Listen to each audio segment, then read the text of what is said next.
কর্কট রাশি সপ্তমে উচ্চ হয়ে গোচর করছেন। তো আপনার পঞ্চমপতি সপ্তমে বসে আছে আর আপনার দশমপতি সপ্তমে বসে আছে। তো এটা রুচক মহাপুরুষ রাজযোগও আসছে, পঞ্চ মহাপুরুষ রাজযোগের মধ্যে একটা। আর কেন্দ্র ত্রিকোণ রাজযোগ যেহেতু পঞ্চমপতি সপ্তমে বসে আছে, তো এটাও কেন্দ্র ত্রিকোণ রাজযোগের মতো ফল আসছে। আত্মবিশ্বাস বাড়বে। পার্টনারশিপে বিজনেসিপ করলে, নতুন করে যদি করতে চাইছেন তাও করতে পারেন, লাভ বাড়বে।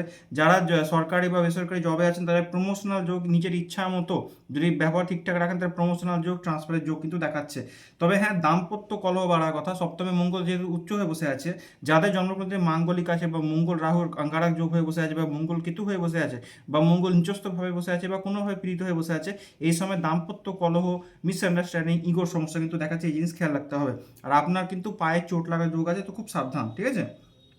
প্রেম সম্পর্ক থেকে বিয়েতে, যেহেতু পঞ্চমপতি সপ্তম উচ্চ বসে আছে, তো প্রেম সম্পর্ক যদি আপনি মনে হয় বিয়ে ক্ষেত্রে এগিয়ে নিয়ে যাবো, তো সেটাতে কিন্তু দেখাচ্ছে, সফলতা দেখাচ্ছে। সপ্তম থেকে লগ্নতে দৃষ্টি দিচ্ছে, তো আপনার মাথা ব্যথা, মাইগ্রেনের সমস্যা দেখাচ্ছে। আর দ্বিতীয় ঘরের দৃষ্টিতে ভুল কথা বলে, ইগোস্টিক কথাবার্তা বলে সম্পর্ক নষ্ট করেন না, নাহলে কিন্তু দেখাচ্ছে সমস্যা হয়ে যাবে।